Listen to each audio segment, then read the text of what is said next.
Okay guys, I think I took this video already, but I can't find it. So I want to talk today about when some friends or contacts, especially here over in Europe, says, hey, I have a friend who's about to do some venture capital funding. Could you send over some investor contacts? And I remember asking that exact same thing while I was in California. And as a European, feeling like, it's like in Europe, it's quite normal that you can ask friends for intros and people just, send them over without even kind of, really knowing the person. But here's how it works in US. And I'm definitely kind of got into that mode for a few reasons. Okay, first of all, you gotta do kind of your own investor search and outreach. You gotta start directly from like your own direct network, right? So you gotta ask people to intro you to VCs. And remember to always use double opt-in intro, which means that you first send your deck. Number one, always have your deck, share your deck, because it's super important, otherwise the person doesn't even know what the hell it is about. And then ask for a double opt-in intro, which means that you first show the deck to the potential investor, and then you see if they're interested. Of course, the founder will pretty much be interested into any investor normally, but actually that's not always the case, especially in US. And then you can make the introduction, right? But this is also something that typically like advisors do, and that, people wouldn't just do randomly for somebody that they don't know, right? Because in this case, it's somebody in my network that is asking me to pass over some contacts to a person in his network, also in another geography, let's say in Dubai. So it just doesn't work like that, and I hope you guys understand. And for me, I don't understand if you feel like, oh my god, this guy's terrible, he's not sharing his contacts. It's definitely different when it comes down, let's say, to like some sales contacts and contacts at companies. But when it comes to investors, I think that's generally how it works. That's what I've seen working. And I kind of wanted to make the video because I really want to stress the point that I really do not want to sound like an asshole. But it's just like, I think it's not that I just got used to this after 8 years in US, but I think it's the right approach, right? Otherwise it's also like, it's like, hey, it's like just grabbing random contacts from random people. You probably won't get any contacts, and if you get them, it's going to be a very, very like cold intro. You're looking for warm intros. So who in your network knows you, loves you, thinks that you're amazing, that would make a very warm intro and say, this guy's amazing, look at what he's doing, right? So you got to start first from there. Like I don't even know this entrepreneur, Of course, I wish him the best. I'm open to meet up at some point, but just like, hope this is clear. So again, to sum up, do your own investor research. Start from your network. Basically you do the list of investors. You see who you're connected with, who's the mutual connection. You ask those strong mutual connections. If they know the investor, if they could make an intro, and you share the deck, always share your deck. You could have a more public version of your deck and a more private version of your deck as well. But always have that ready. And okay, good plug-in. Share your deck with a solution like ShareDocView.com, which we built with our team, so that you don't have to send the attachment. Your deck is on a link, so you can always keep it updated, because your deck is going to change so much. You don't want some old decks circling around.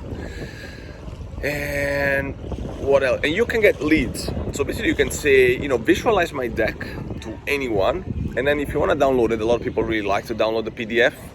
At that point, I need your email. And you can even get the email verified. So I actually started to make this video without thinking about talking about ShareDocView or selling ShareDocView. And actually, we've been, today is like, it's funny that this guy wrote me this, because just today I put on my calendar to like start thinking a little bit about investor outreach on ShareDocView, since, we've been kind of growing our sales and growing our customers.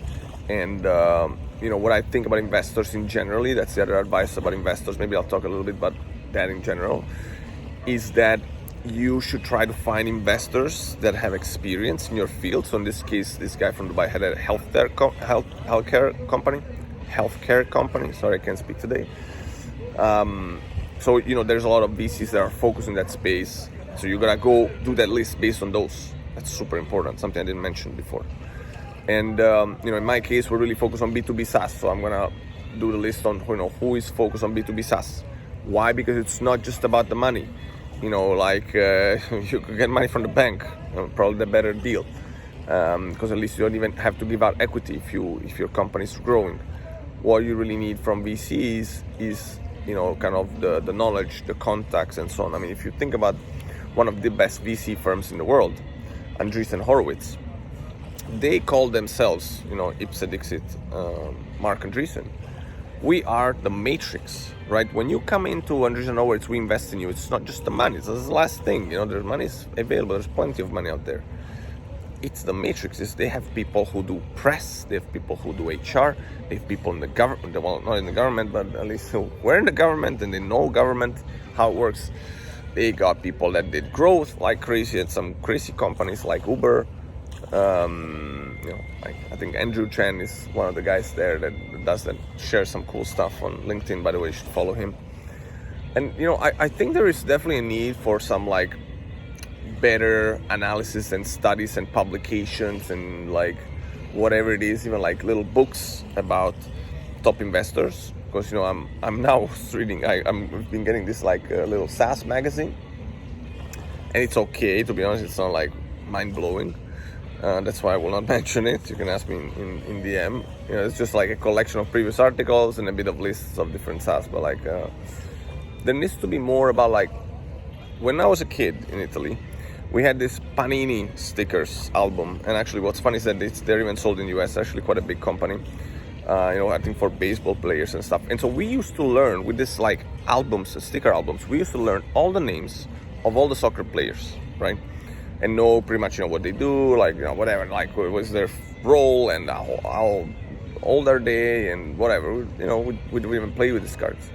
And I think there needs to be something like that for investors, right? Especially kind of top investors and top firms, to make it a little bit more fun for us entrepreneurs to learn about the different investors and stuff. And I know I'm kind of brainstorming here.